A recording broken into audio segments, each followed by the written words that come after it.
Olá, gente. Eu vou falar hoje sobre o mapa de risco e espero contribuir, tá? Então, você que vai elaborar o mapa de risco, vai atualizar seu mapa de risco. Aqui tá uma explicação bem mais detalhada, tá? De todo o mapa de risco, tá? Um documento que está pelo Word, tá? E eu espero, né, tirar todas essas suas dúvidas em relação ao mapa de risco. Então, você que vai começar um mapa de risco, vai atualizar um mapa de risco, quer colocar um mapa de risco na sua empresa, tá? Quer entender o mapa de risco, né? Que a equipe do SESMIT, né, realiza. Você que é estudante também aí, né, a nível técnico, a nível de graduação, pós, enfim, professor ou só um curioso, vamos entender um pouquinho de mapa de risco. Então, uma definição que eu coloquei básica, que é um meio de comunicação, tá? Então, é que visa informar os trabalhadores sobre os riscos existentes nas condições e no processo de trabalho e possibilitar a troca e divulgação de informações, bem como estimular participação das pessoas nas atividades de prevenção. Consiste em representar graficamente um diagnóstico das condições de trabalho, da situação de segurança e dos riscos à saúde no trabalho, na empresa a que o trabalhador está sujeito, nos diversos locais de trabalho. A elabora-se um mapa de risco sobre o layout das instalações, que podem ser uma representação completa ou setorial da empresa, no qual devem ser assinaladas as posições das máquinas, dos equipamentos, das bancadas de trabalho, da área de circulação de pessoas e fluxo de materiais, equipamentos de proteção e combate a incêndio, bem como indicações de áreas e outras informações que se fizerem necessárias. A indicação se dá através de círculos pintados internamente da cor padronizada do grupo a qual pertence o risco. Caso um local apresente mais que um tipo de agente de risco de igual gravidade, grande, médio ou pequeno, deve-se representá-los no mesmo círculo, ok? Bastando dividi-lo em partes iguais ao número de riscos detectados e colorir o espaço respectivo com as cores correspondentes. Então, o círculo de tamanho proporcional às dimensões do layout da planta indicará o grau de risco, né, daquele setor. Cuidado, que muitas das vezes o grau de risco daquele setor não é igual ao grau de risco de outro setor. Eu não posso fazer um mapa de risco da empresa, um único mapa de risco, porque o administrativo já tem um grau de risco diferente do de produção, entenderam? Quanto maior o círculo, maior o risco. Então, quanto mais funcionários eu tenho, a probabilidade de ter um maior acidente, né, é bem mais proporcional, né? Aquela atividade está sendo realizada por mais vezes, certo? Então, visando maior clareza de informação, recomenda-se desenhar o círculo externamente ao layout, ligando ao ponto gerador do agente, né, por meio de setas ou linhas. O que é que a minha legislação diz? Né, de 94, a portaria 25, Departamento Nacional de Segurança e Saúde do Trabalho, acrescenta ao quadro de atribuições, produtos e serviços da CIPA, a elaboração ou atualização do mapa de risco ambiental com a seguinte redação: incluir na norma regulamentadora 5, o item 5.16. A CIPA terá as seguintes atribuições: elaborar, ouvir os colaboradores de todos os setores do estabelecimento e com a colaboração do SESMIT, Serviço Especializado em Engenharia e Segurança e Medicina do Trabalho, quando houver o mapa de risco, devendo mesmo ser feito a cada gestão da CIPA, tá? Cada gestão é de ano em ano. Parágrafo único. As orientações quanto à elaboração do referido mapa de risco a serem incluídas em NR5 passam a fazer parte da presente portaria. Classificação dos riscos ambientais. A classificação dos riscos ocupacionais é feita, né, em grupos, tá? De acordo com a natureza, com a sua natureza e a padronização das cores correspondentes. Então, eu vou exemplificar cada risco e o grupo a qual pertence esses riscos que apresentam a saúde das pessoas expostas. Então, você vê muito, né, na internet aquele mapa de risco dizendo grupo 1, verde, risco físico, ruídos, vibrações, calor. Só que aqui eu vou estar dizendo o que é cada um, tá? Então, vamos lá. O que é que seriam incluído em ruídos? O cansaço, a irritação, as cefaleias, dores de cabeça, as dificuldades de audição, a surdez temporária, a surdez definitiva, trauma acústico, aumento da pressão arterial, problemas no aparelho digestivo, taquicardia, perigo do infarto, etc. Tá? Então, características como a questão dos ruídos, né? Dá tudo isso daí, tá? As vibrações, o cansaço, a irritação, as dores nos membros, as dores na coluna, né? Doença do movimento, a artrite, os problemas digestivos, lesões ósseas, lesões dos tecidos moles e lesões circulatórias. Calor, frios extremos. Causa o quê? Taquicardia, aumento da pulsação, cansaço, a irritação, a fadiga térmica, a prostração térmica, o choque térmico, a perturbação das funções digestivas e a hipertensão. Radiações não ionizantes podem causar queimaduras, lesões na pele, nos olhos e em outros órgãos. As radiações ionizantes provocam alterações celulares, câncer, fadiga, problemas visuais, a umidade, doenças do aparelho respiratório, da pele e circulatórias, traumatismos por queda, pressão anormal, embolia traumática pelo ar, embriaguez das profundidades, intoxicações por oxigênio e gás carbônico e a doença descompressiva. Gente, quando eu tenho um caso de embriaguez das profundidades ou intoxicação por oxigênio, né, gás carbônico, tá?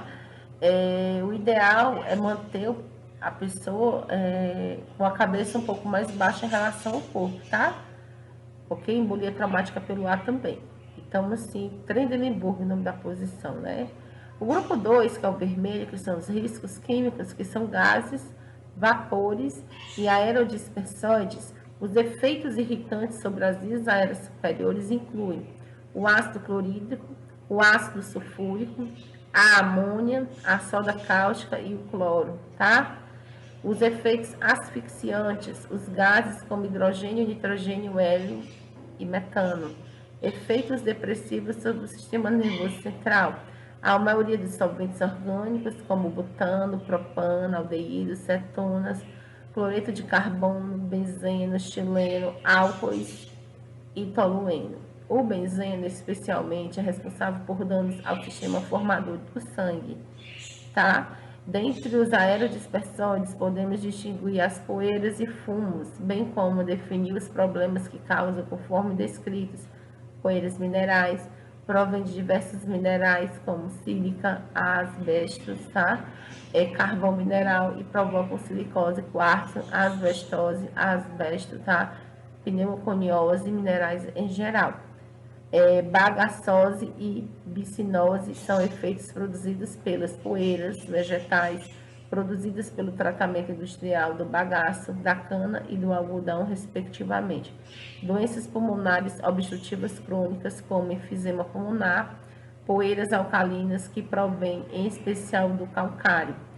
Ambientes potencialmente mais nocivos em decorrência das poeiras incômodas, que são aquelas que podem, né, interagir com outros agentes agressivos presentes no ambiente de trabalho. Doença pulmonar obstrutiva crônica, febre de fumos metálicos, intoxicações específicas, segundo o metal, são provocadas pelos fumos metálicos provenientes do uso industrial de metais como o chumbo, o manganês, o ferro, etc. Grupo 3, marrom, que são os riscos biológicos.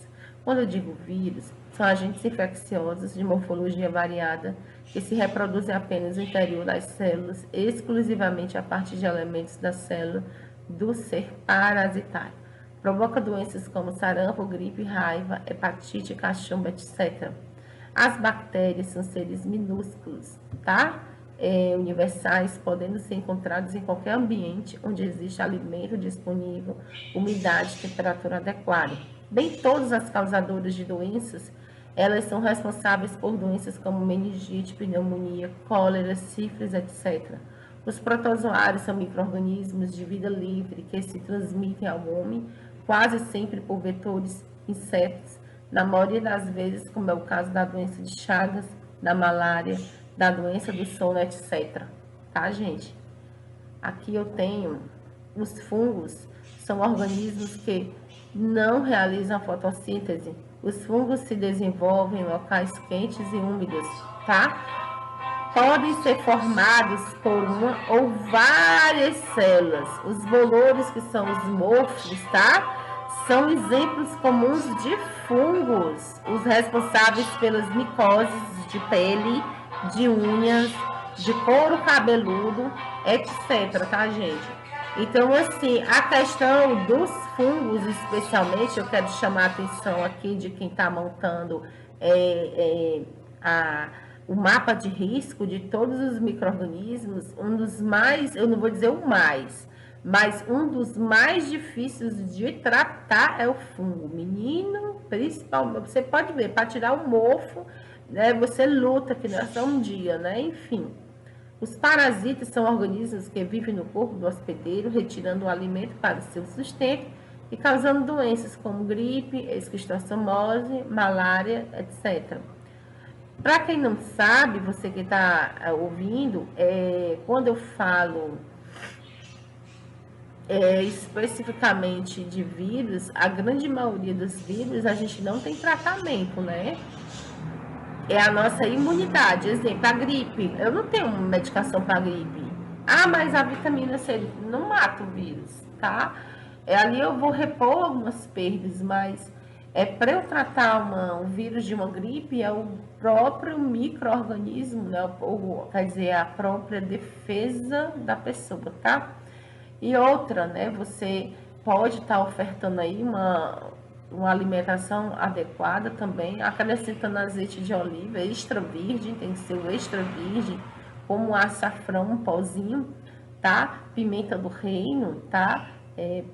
Para os seus, né, colaboradores, deixar na mesa deles. Coloca o vinagrezinho de maçã também, tá?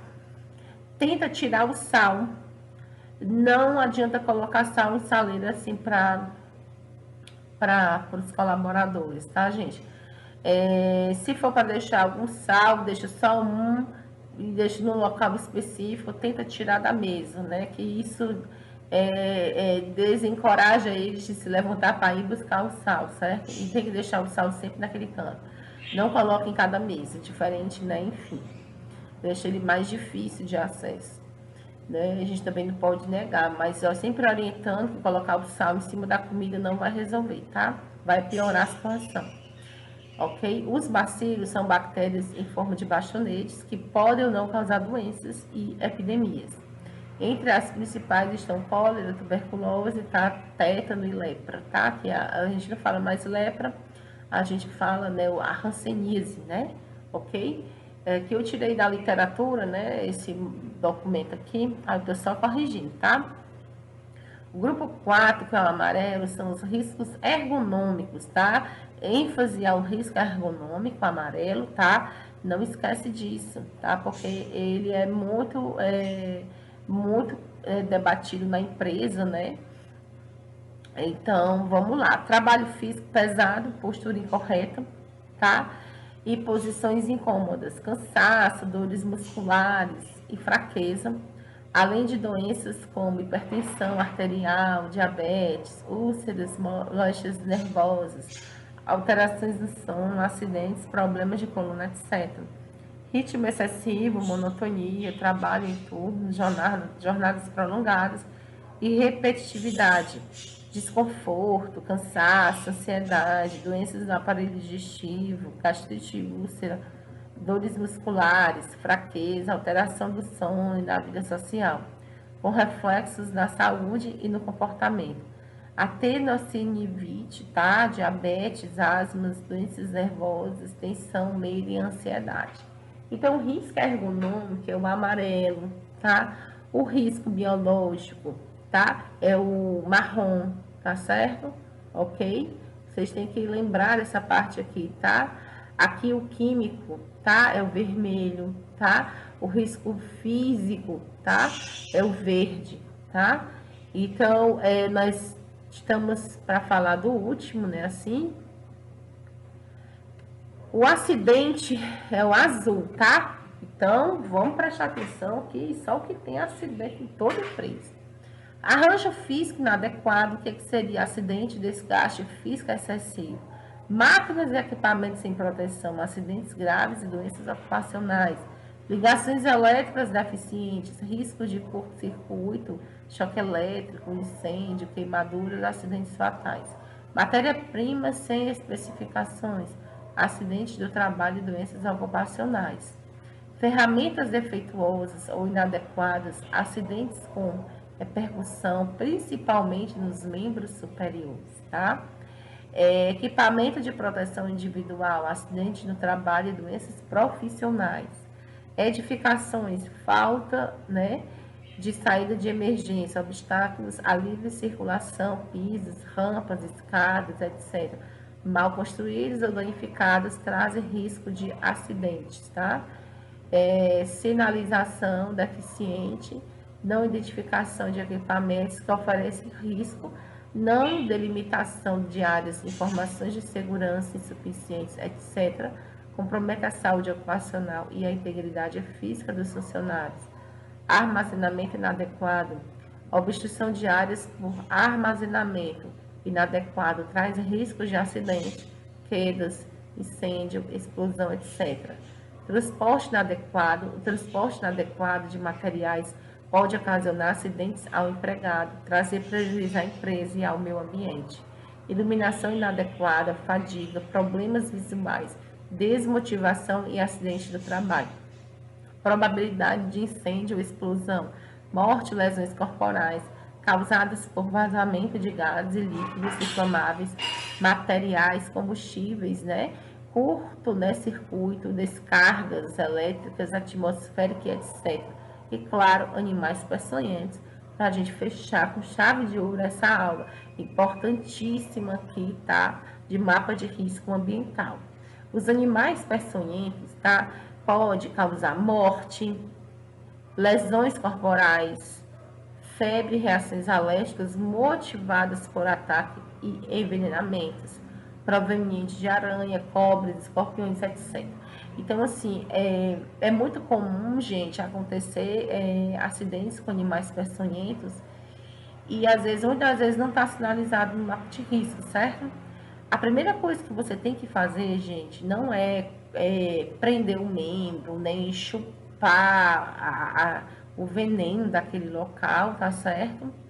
Você vai, depois que tem um acidente com animais peçonhentos, você tem que tentar identificar qual é o animal, tá? Opa, fui picado por uma cobra, fui picado por uma aranha, por um escorpião, enfim. Opa, qual é o animal peçonhento, né? Aqui na minha casa, eu não vou mentir pra tu não, só o que tem aranha marrom. Gente, eu não sei o que é que eu faço, eu não sei onde é o criador de aranha marrom aqui na minha casa, não sei. A minha casa não, pode ser no vizinho, né? Aqui em casa eu já fiz de tudo, já troquei móveis do canto, enfim. Mas eu me acordei com a aranha marrom em cima de mim, quase com infarto, certo? Então eu tenho que detectar onde é que está o local. O ruim é quando uma casa em cima da outra, você não dá para saber, certo? Mas a empresa, muitas das vezes, eu não sei se é no teto, enfim, eu não fui no teto ainda, né? Pode ser no teto. Então, isso pode ocasionar lesões graves no colaborador e são lesões que podem ser reversíveis, tá? Então, isso tem que ser anotado, né? Registrado também em CAT também, se tiver a piora do quadro, tá? Então, gente, a aula de mapa de risco, eu espero ter ajudado vocês, contribuído, explicado um pouco mais do que somente aquela aula, né, que só mostra aquele quadro, não vem explicando detalhe por detalhe, né? Eu espero ter contribuído com todos aqui no canal a respeito de mapa de risco. Qualquer dúvida, se você quiser entrar em contato, né? Geralmente eu demoro mais a responder por mensagem, mas deixe seu comentário, né? Que eu respondo.